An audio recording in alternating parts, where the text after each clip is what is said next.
Good morning, race fans. Chris here with Jaegerbombs Fantasy Sports, bringing you another Sunday DFS NASCAR Cup Series live show. Very exciting races so far this weekend in terms of Homestead. Absolutely love this racetrack. Used to be the championship race up until 2019. It's kind of went around the schedule. It's been in the fall as the third last race of the season. It has been early in the season in February. We are now settled in. It's been in June, I believe, one season, and now it's kind of looks like it may be going to be settling into this March swing here. So we had Kyle Larson win the truck race, and if you didn't watch that, he spun out probably within, I think it was like the last 50, 60 laps. Really strong car. Didn't lead a bunch of laps, but he ended up having to go to the back. He worked his way through, and he rode that wall. He rides the wall here at Homestead like no one else. It's absolutely incredible to watch how close he gets to the wall, how much speed he can generate coming off those corners. He was just flying by guys in the end, but he came through. He was looking for the triple header wins this weekend. He had a dominant car yesterday as well in the Xfinity race. He led a race high 132 laps. Late caution sent it into overtime. Ended up being a battle between Austin Hill and Justin Allgaier, and Justin Allgaier ended up edging Hill out at the end. Picked up his second straight win, Las Vegas and Homestead. So he's looking really good on the mile-and-a-half tracks in Xfinity. Now we move on to the Cup Series. Morning, Liz. Morning, Bob. Welcome back, guys. If anyone is new here, anyone wants access to our cheat sheet and stuff, I'm going to post that link here as well. You'll also find that link in the description of the video. We cover up to 10 sports right now, all three NASCAR series. We got picks, ranks, core skeleton lineups, I guess we can call them. On there, and we're going to discuss that on this show. We're going to look at some bets. We're going to look at some DraftKings plays, some FanDuel plays. We're going to go over some track history, some track type history, a little bit of everything. And if you got questions, please throw it in the chat, and I will make sure to answer those throughout the show. Whether it be betting, DFS, drivers, your pick to win, anything at all, your fantasy league, how to understand the sheet a little bit better, I can help you out with that. Just throw those questions up in chat. Without further ado, I'm just going to adjust my camera here a little bit, and we are going to get started. I will just share the sheet here. So yeah, racing here once a year, and I've also got, again, the average finish for the last three. The reason I've got that down to the last three, again, is with the next-gen car. So we're going to look at some information regarding that next-gen car and the results there. As you can see, Kyle Larson, he's not going for his third straight win at Homestead, unfortunately, but he has been dominant all weekend at the track, so I wouldn't expect anything less. This week, he's won here in 2022, and if we just slide over, he's led the most laps in two of the three races here. He ended up crashing out in 2023, but he was the dominant car in that race as well. And just looking at this weekend, looking at how we went with practice, he is first in 15, 20, 25, and 30 lap averages. Speaking of lap averages in practice, I wanted to show you guys and ladies something new that I've added to the sheet. I guess it's not really added, but it's more tweaked a little bit to give you a little bit more information, more tabs at the bottom here. So we've got just the main practice tab. So this is single laps. This is what you're going to find like on NASCAR.com when you look at their, hello, Randall. When you look at their overall just practice times. So that correlates with this overall practice rank that you'll see in this column.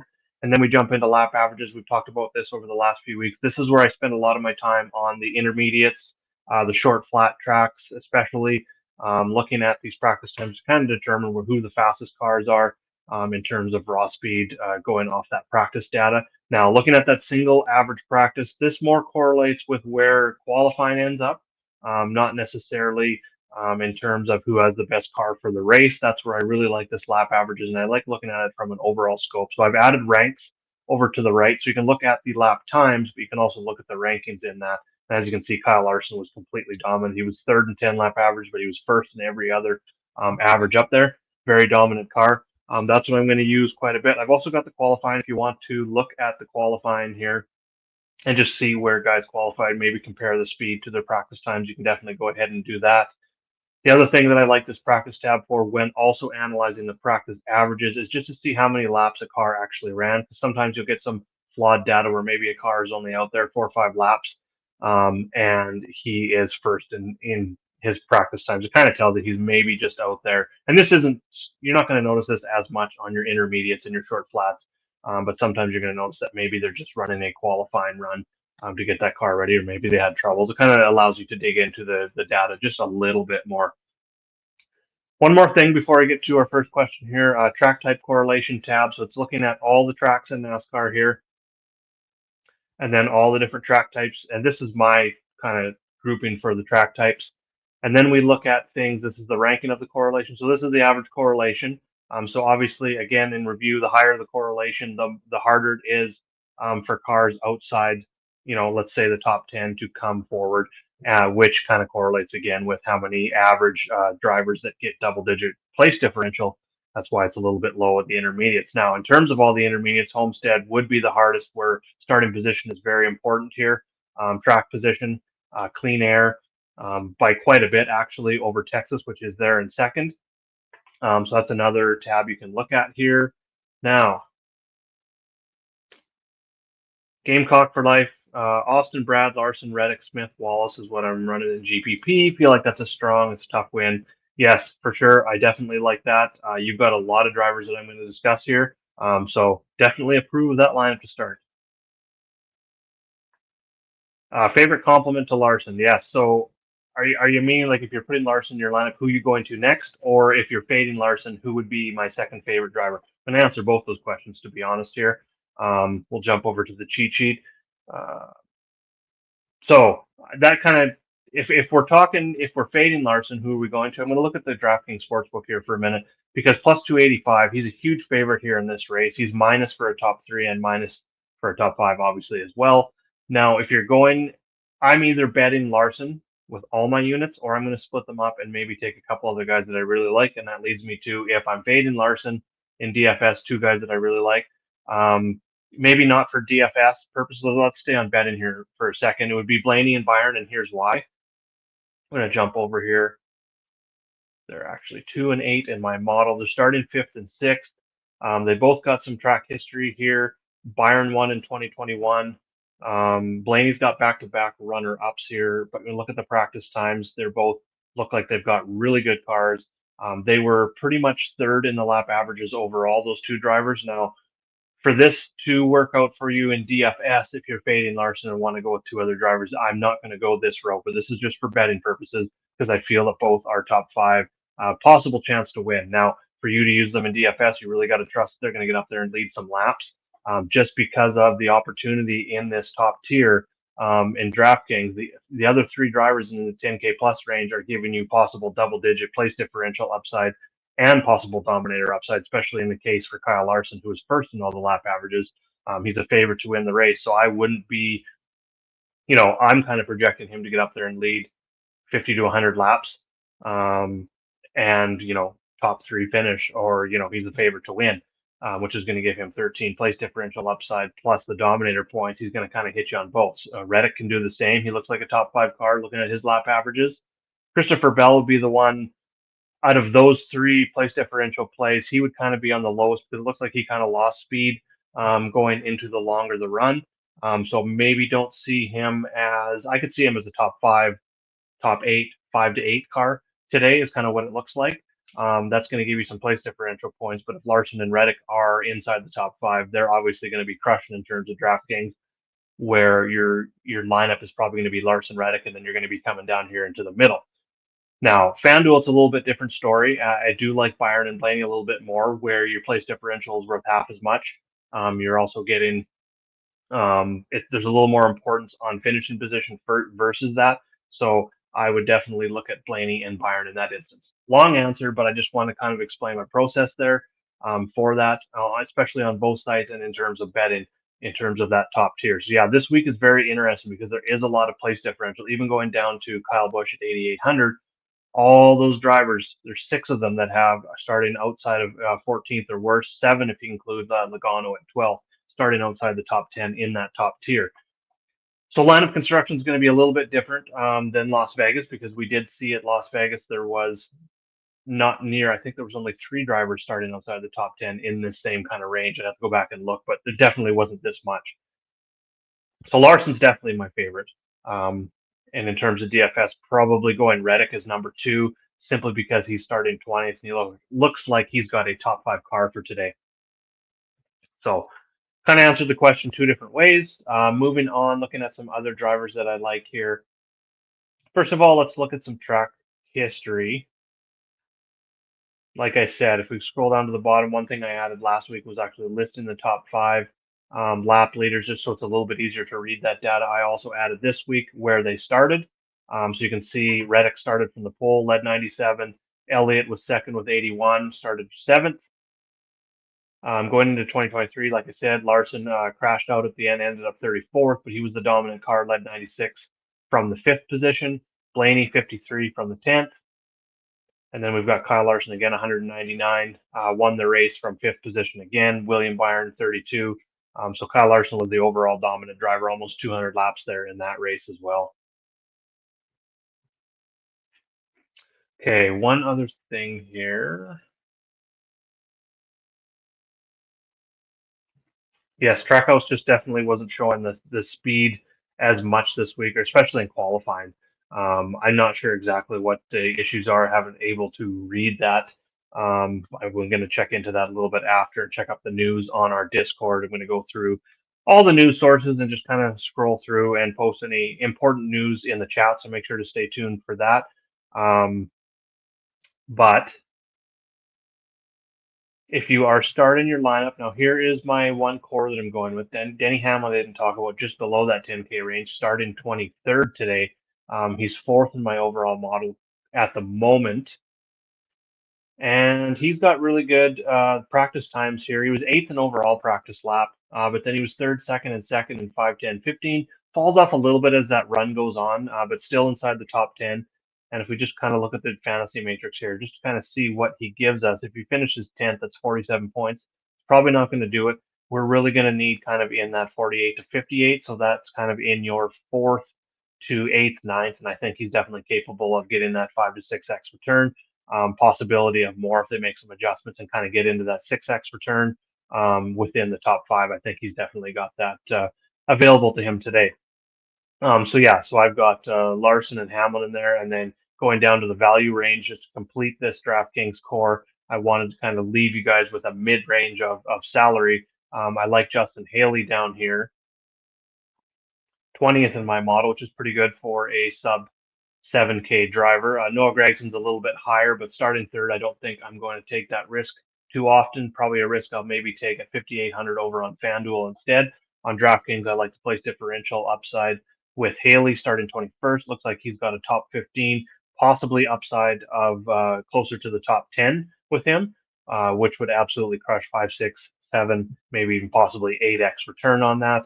And then the other guy, Daniel Suarez, starting 33rd. He looks like he's maybe not going to push for the top 15. If you're going to get 10th to 15th out of him, things really got to go right for him today. But I think he's more of a 15th to 18th place driver.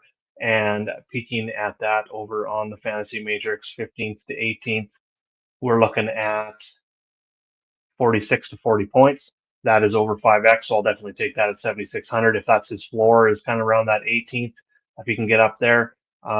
Even we would take anything inside the top 20, to be honest, as a nice floor for 7,600 with upside of 6x, obviously, if he can get up to that 15th position. I think that's kind of his upside this week.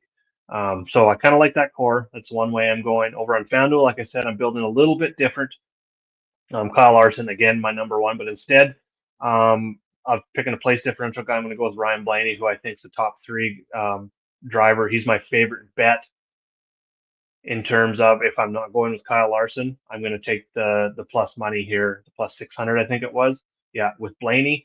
Look like he's got a very fast car. And like I said, over on FanDuel, finishing position is a little more important. So I think he could come into play over there at 12K. And then Bubba Wallace is underpriced on FanDuel to me at 7K, showing his speed. And we're really looking for a top 10. If he can hold the top 10, that 7K is going to hit in terms of points per dollar there. Now, Liz asked about McDowell. Going down and looking at him, he is starting 26th. He's showing definite upside of top, let's say 15. 10th is probably, that's kind of his fastest lap. I don't think that's necessarily where he's going to be finished. I think 12th to 15th would be his upside. and probably a floor. Looks like he's losing speed over the long run, so kind of a floor of, let's say, 20th. So let's go have a look at that at 16,900. I think he was 29 points you're going to get for that floor. So there's going to be a little bit of risk here because his floor, I think, well, obviously it's between 4 and 5x. I don't think that's going to quite get you there. It's going to be very close. But if he can get up in terms of that 15th place finish at 39, you're right in that 5 to 6x range. He is for sure a viable DFS play today, starting 26th. And I think he can give you, like I said, there's possibly that upside. He showed that he can get close to that top 10. He would absolutely be crushing if he's going to give you a 10th to 12th, even a 10th to 14th place finish.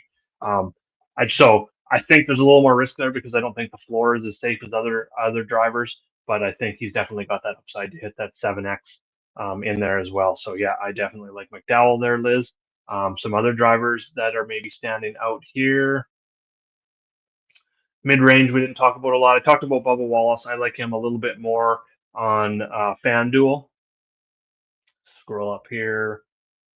Said he was very fast in practice. Now, I don't know if what happened with NASCAR's data, but it's almost impossible for Bubba Wallace to have a 20 lap average speed and a 15. I don't know if maybe that second is probably supposed to be 15 lap and nothing in the 20 range, how that loaded in, but yeah, that's a weird one. But anyways, he did show top speed. He was number one in practice in terms of a 1 lap speed, but then 5 and 10 lap averages, he was right there as well. So I think he can definitely hold on to that top 10. I think you can play him on DraftKings as well if he holds that top 10 finish. We will have a look at that at 8,200 and see where that takes us at top 10, 33 points. So that's not quite going to get there for you. Um, you're really looking for a 6th place finish. I just think there's a lot of risk in that on DraftKings. I'll take him at 7K on FanDuel. Like I said, um, he's in my core over on FanDuel for sure. He's just, as you can tell, he's just really mispriced in terms of the speed that he's showing.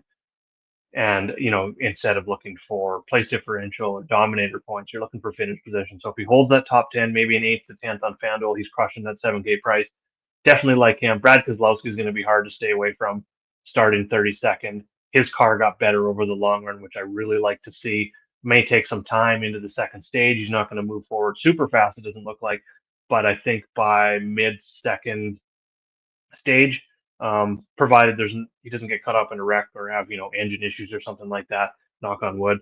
I think he can definitely be up inside the top 15 by the second stage, and at 8K, start in 32nd. We are looking for a 5x return. We needed like an 18th place finish out of him. I think that's kind of what we're looking for. I think he can definitely get there. And if he can push top 15, we are definitely looking at a 6 to 7x return. I don't think he's probably going to jump into the top 10 by any means, but even a 12th place finish is over 6x. So 6 to 7x is probably his upside. And I think he does have a safe floor with that place differential upside, showing that longer run speed as well. So as long as he doesn't get too aggressive and get in a wreck, I think he can quickly, maybe not like I said quickly, but within the second stage, kind of push that top 15, top 10. So there's a ton of upside there with him. So he's going to be higher owned than Bubba for sure. Bubba on FanDuel. I talked about Daniel Suarez starting 33rd as well. And then looking at some other value plays, I talked about Justin Haley.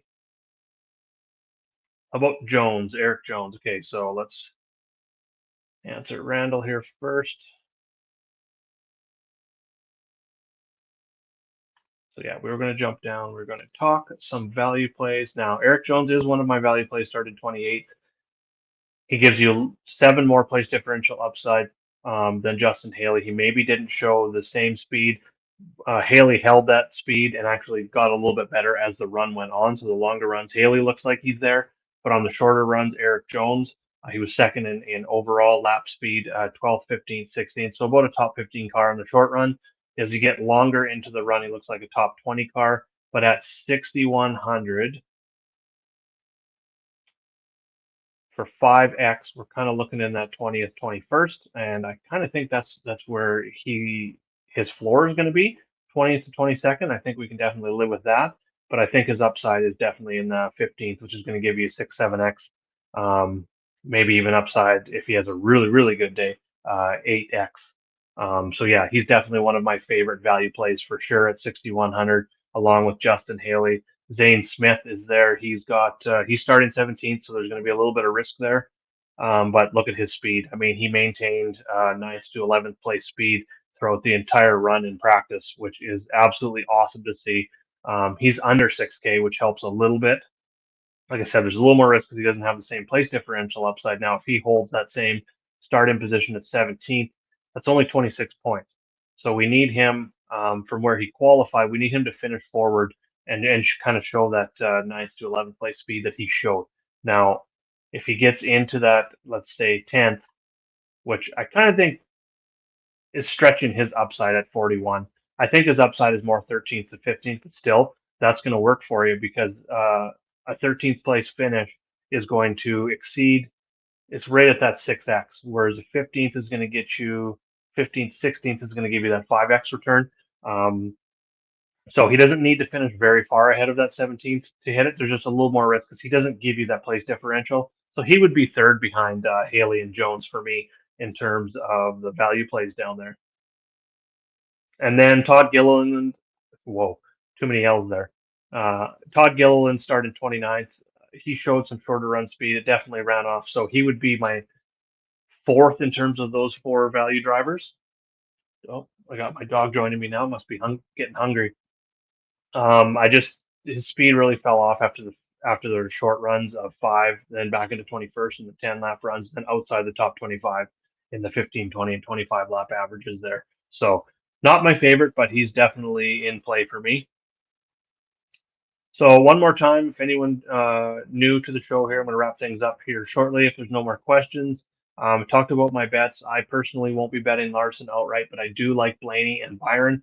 They are my second and third favorite drivers in terms of overall speed, at plus 600, plus 800.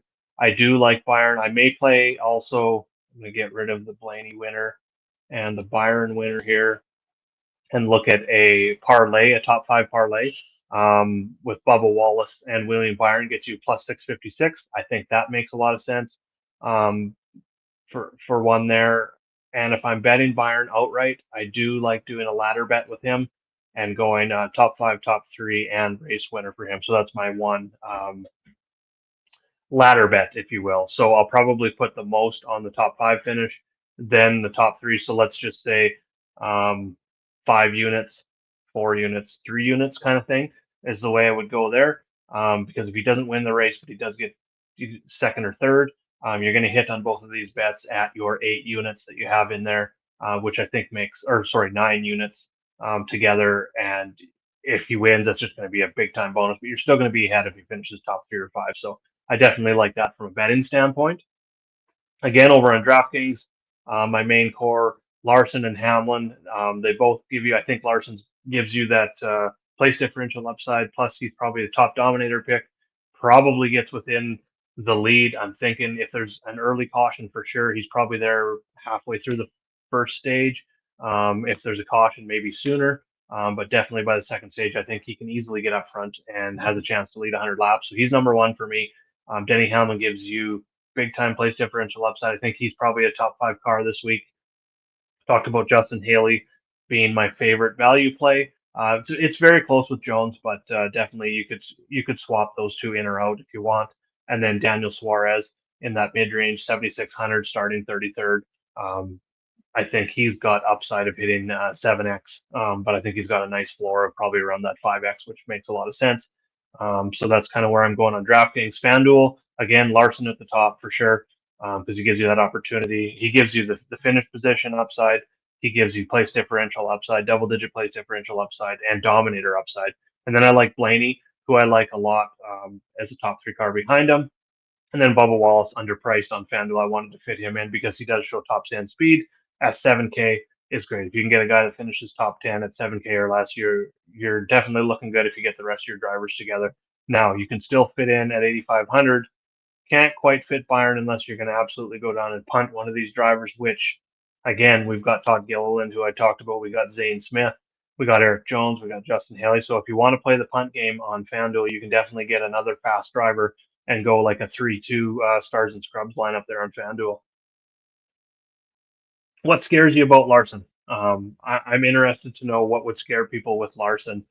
He's been he's obviously risky because he loves to ride that wall, but he just at that price, I'm not scared of the price at all, just simply because he's one of the I think he's the only driver in the field, looking at the practice information and history, put it all together, that gives you double digit place differential upside and a chance to give you 100 plus laps led. He's just got that kind of car. He's shown how dominant he is here in the last two nights. Xfinity was the afternoon, but he showed he came through that. I know it's just a truck race, but he rode that outside wall like no one else in the truck race and flew through the field. He was dominant yesterday in the Xfinity race. He's been dominant 2 of the last 3 here at this track. Um, he loves the wall too much. Yeah. What he did show is that he wasn't really getting up to that wall and taking. He knows the risk. Obviously, he wasn't really pushing it till the final stage. He was just kind of using all different lines, which I like about Homestead. You got those different lines that you can use. You see that a lot, guys trying to find clean air. So he does kind of leave it to the end, but I just think his upside, obviously, it's always going to scare you. Him getting into a wreck into that outside wall, riding it late in the race, as we've seen in, was that 2023? Yeah, where he was the dominant car, led 100 plus laps, and ended up getting in a wreck, finishing 34th. But overall, it's been a really good ride here, and he's just been showing dominance all week. I love that I've seen him the last 2 days on this track just to have that experience on the track. So yeah, it's definitely. I understand how that could scare you, but I just don't think it scares me enough to overrule the upside that is there. So that's where I'm starting my lineups now. If I'm building a 20 max in terms of exposure with Larson, I'm probably in. I think in GPP you're looking at 40 to. He's probably in that 40 to 50% range. I would think maybe this is a race where it's a little bit lower just because there's so many place differential upside guys in that top from 8,800 and up, which is 10 drivers. In the top 10 drivers, there's 6 of them that are starting outside the top 4, outside of 14th, and 4 of them starting outside of 20th. So yeah, he's definitely going to be chalk. And like I said, there's a chance that chalk isn't as high as it would be if there was only, say, 2 or 3 drivers with place differential upside in the top tiers, because people are going to want to gravitate to getting probably 2 or 3 of those drivers in their lineups today. And yeah, Reddick can definitely ride the top 2, and he's got top 4s in 4 of his last 5 races. So combining those 2 together, let's just see how that lineup construction looks like, because I think that could be a popular build in terms of not just single driver ownership, but the 2 core driver ownership. I think we're going to see a lot of lineups with those top 2 drivers in Larson and Reddick, because there are a nice selection of value plays. Like if you fit Suarez and Haley in here, we've still got an average of 71.50. Then we can go down and punt a Gilliland or Zane Smith. Let's just throw one of them in there. We're back up to 8,700 again. So Larson Reddick's going to be a popular build. They both showed speed in practice. They both got really good upside in terms of their track history. They've both been really good on the intermediate tracks. They've both been dominators on the intermediate tracks, as you can tell here. And normally they're starting closer to the front. They've got 2 of the lowest average starting positions on intermediate tracks, which kind of limits their DraftKings slash FanDuel scoring averages, more on the DraftKings side. Look at Reddick's, he's 40.8. He's led 367 laps, but because of some of those off races, that really lowers his DK average. Well, today you're getting both those drivers starting 14th and 20th, so that's probably going to be your chalky 2 driver core, and I think a lot of people are going to add Hamlin into that mix as well, starting 23rd at sub 10K. Which, let's just go add that and see how that looks. That's maybe a situation where you take Larson out, or you take Suarez out now, and this is where you play the punt. You're going to have to play the punt game in terms of this, like with the Gilligan, Gilligan. I just can't say his name today.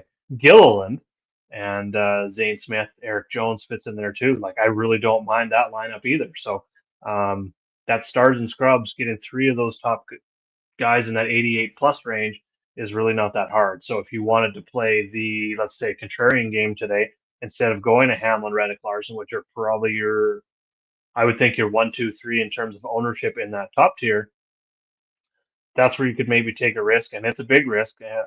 I think today with a Blaney or Byron, obviously, I think this is where maybe we're going to get, and it seems crazy to say with how he started the season with 3 wins, but maybe getting Christopher Bell at a bit of a discount. He's number one in my overall model this week. The only thing that scared me about him was he was losing speed over the 25 and 30 lap averages. That's something I think they can definitely adjust into the car as the run goes on. Do I think he's going to be a dominator by any chance? No. But if something happens to Larson Reddick, especially, or Hamlin, and Bell comes, even a fifth place finish for Bell. Let's go jump and have a look at that here real quick. 50 points, it's only going to give you 5x now. If he gets up inside that top three and gets you closer to a 6x return, like I said, I don't think he's going to be a dominator by any means. So he's going to really hit on him, you're either going to need two of those other three chalk drivers to either have bad days, which it's NASCAR, can happen all the time. Maybe not as much on intermediate track, but it definitely can happen. Or you need Bell to improve on his car in the pits, which they've got a really good team, really fast pit stops. I think he's got that top five upside. He showed it already this season. He's got 3 wins. Then yeah, I think he could be a really lower owned contrarian play, avoiding even take Larson out and put Bell with Reddick and Hamlin. Something happens to just one driver now in Larson, I think you are quite a bit ahead of the field in terms of a large GPP. Something I'm probably not doing unless it is a larger GPP. So maybe in trying to just figure out what his, and now if anyone has data from other sites, please let me know what the ownership actually is if you have that data. But I think Bell is probably going to be 10, 12%. I could be way off here, and I'm going to look at it closely once the race comes. And that's just because all the other place differential. But I guess it all depends. Are that many people in those large GPPs paying attention to the practice speeds and how maybe he fell off a little bit versus the other drivers who held their speed pretty much all the way through practice. That's what I see anyway from the practice speeds analyzing it. So there's a contrarian play for you. I'm probably only putting him in 3 lineups in a 20 max if I'm trying to do a few contrarians. If I'm going to have maybe 60, 70% of my lineups quite chalky with the Larson, Reddick, Hamlin combinations of those 3 drivers, then I don't mind going with Bell in 3 lineups and building contrarian. Maybe a Bell, Reddick, Hamlin, a Bell, Larson, Hamlin, and then like a Bell, say, if you really want to, like in Liz, if you're worried about Larson, going another one with Bell, Reddick, and then going down and maybe going building a little bit different down below. But yeah, that's kind of the way I see the race this week. My pick to win, obviously, I got to go with Kyle Larson. And then second up, it would be Byron and then Blaney. Talked about that in my bets as well, how I like betting Blaney and Byron outrights at plus 600, plus 800. Maybe you can get that at a little bit better price at some other books. But yeah, that's where I stand. If you have any other questions, would you ever use Yaley to get more top drivers? Minimum price, Yaley, no. He did not show any speed. He's probably going to finish last place. I mean, for him to do anything for you, you need him to get up to 27th. He didn't show that he can even get inside the top 35 with speed. So I am completely off him to try and get other drivers. I would rather go, like I said, 2 punts and 3 top drivers, like punting Gilliland and Zane Smith, and then maybe even Eric Jones. Because if you go with those 3, let's just jam in those punts: Gilliland, Zane Smith, Eric Jones. You've now got an average of 10.8. You can fit any 3 other drivers you want in there. So no, the answer would be no with the Yaley thing. So any other questions after the show, you can put them in the comments of the YouTube video. Any comments, any feedback whatsoever in the YouTube comments helps out a lot. I really appreciate it. You can hit me up on Twitter at Jaeger_bombs9 with some questions, or you can join into our Discord. You can get in as a free member, actually, and access, or you can join us. The link is in the description as well as above in the video. I'm going to post it here one more time before I take off for anyone that wants access to that sheet. We've got NASCAR packages. We've got all sports packages. And yeah, let's have a good race and good luck to everyone today. Cheers.